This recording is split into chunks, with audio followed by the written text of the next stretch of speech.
So, like, on a scale of people that I like,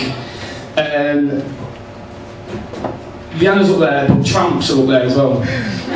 Tramps are amazing people. And I saw one, and I wrote a poem about a tramp, and it made me laugh. So there was this tramp, yeah? Just this tramp. And do you reckon that living in a box is really that bad? Because, yeah, think about it. There'll be days when you're sad, but then think of the positives to be had. If I had a box, right,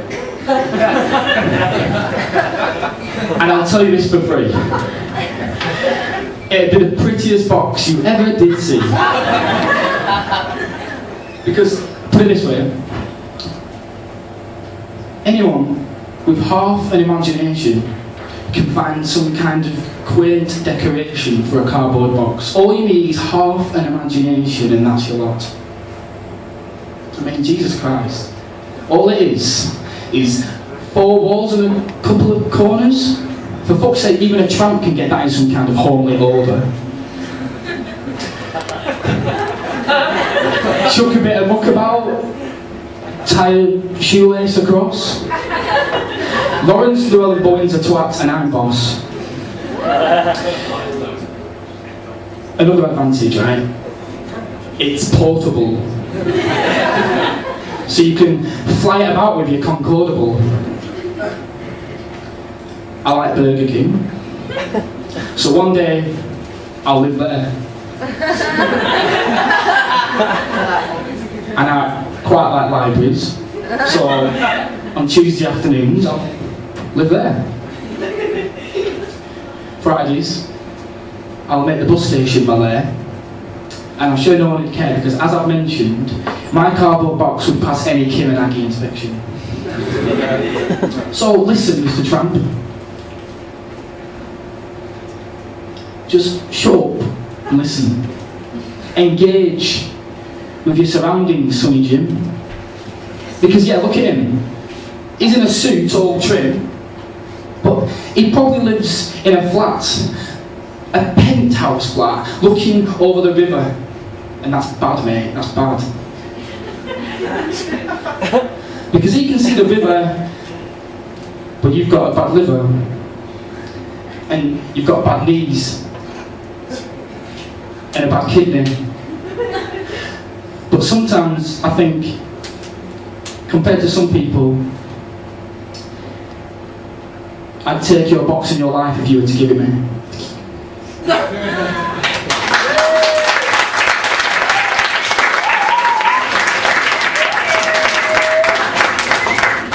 I have about 14,000. My room in halls is like, you can't see the walls anymore, because I thought about writing on the walls, but then I thought I won't get my £200 deposit back. It would be more rock and roll, wouldn't it, to scribble in Nutella, but I didn't.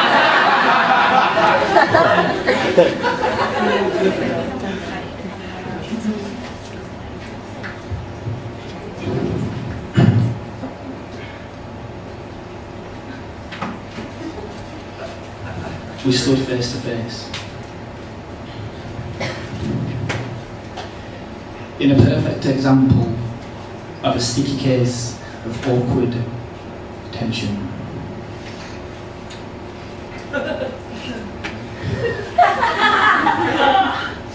My insides are clenching, and I really want to mention that you've got mayonnaise on your bottom lip. But it's kind of cute, so I'll just let it slip. Suddenly, the planet tips, and we find ourselves in some sort of weird, quirky social eclipse. The curb we're both standing on turns to jelly, and we topple over just as you tell me, Tom, a girl like me doesn't know what to say. I reply, it's okay. Silent will stay. Just quiet will remain. Because guess what? I found a new way to communicate. Shall I elaborate? I click my fingers and suddenly there's a speech bubble above your head, all bubbly. It's pink, and it'll let me know exactly what you think. And just to be equal, I've made one for me too. Look, it's blue. And it'll translate my thoughts for you. She bursts out laughing, and she wipes her lip. I'm confused at first, but then I realise what my speech bubble says. She's beautiful, even with mayonnaise. We stand for a bit and just look at each other, and then up at the speech bubble. And then back at each other. We speak for hours and find out all sorts about each other. I find out about that birthmark on your thigh, and what's your favourite colour, purple. We hurtle over hurdles, which would normally curdle communication, lead to drastic conversation. But then we start to push away vocal procrastination, and everything becomes more blatant. We start talking without hesitation until I realise there's a pilot on one shoulder and ground control on the other, and he's saying wham, bam, 1, 2, 3, action stations, perfect, elevation. So now we're talking, albeit assisted through speech bubbles. We've clarified what we want, so can we just get down to conventional kisses and cuddles? And I'll take you out. Maybe. I'll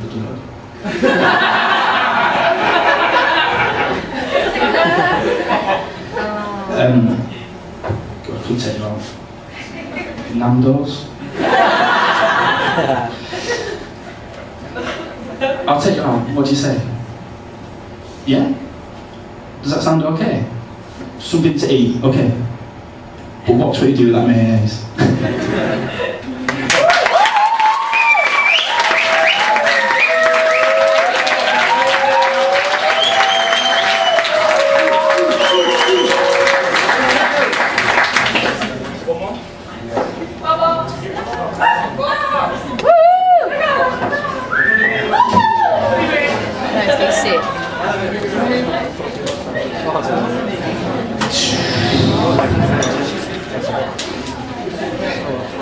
I didn't really want to end with a soppy one, but Mark's just ruined my party and said I've got one more.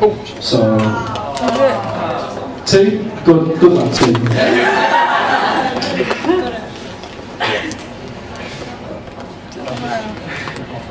This is ridiculously soppy. I am blokey and manly.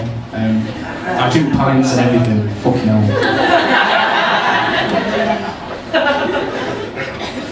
When she cries, the mermaids in her eyes splash, crash. Her eyelids drop, and her tears cover each lash. All I can do is make sure I'm there to catch the tears, and if she wants to share, then I'll listen.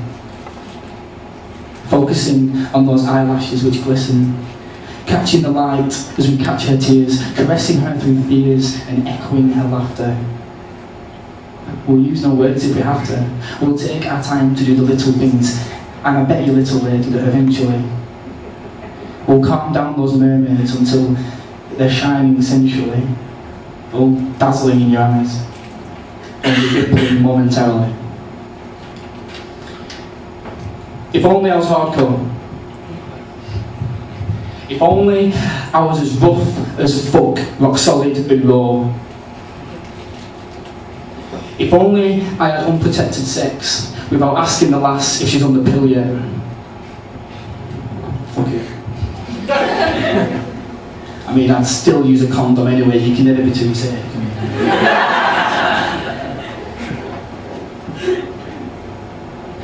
If only I was a bad boy, covering myself in all sorts of nasty glory. If only.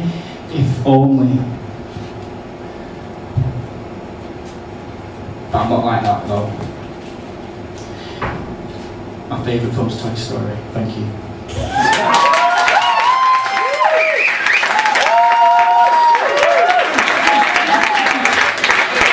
That was the wonderful Marvin and lovely Thomas Pickles!